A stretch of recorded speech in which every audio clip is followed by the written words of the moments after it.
আনন্দ দাশের বিখ্যাত একটা লেখা আছে, প্রেম ধীরে মুছে যায়, নক্ষত্রেরও একদিন মরে যেতে হয়। আমার এই জমিদার বাড়ির সামনে এসে সেটাই মনে হলো।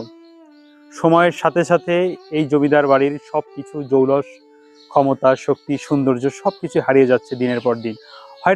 হয়তো একটা সময় পরে এই জমিদার বাড়ির আর কোনো অস্তিত্বই থাকবে না। যুগের পর যুগ ধরে টিকে থাকলেও একটা সময় পরে সব কিছু শেষ হয়ে যায়।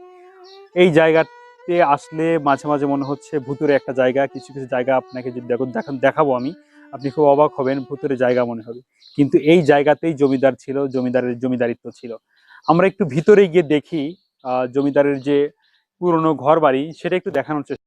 এই বাড়িটি মূলত সিরাজগঞ্জ জেলার বারুহাস গ্রামে প্রায় ১৫০ বছরেরও বেশি সময় ধরে ভদ্রাবতী নদীর পাড়ে ইতিহাসের সাক্ষী হয়ে দাঁড়িয়ে আছে।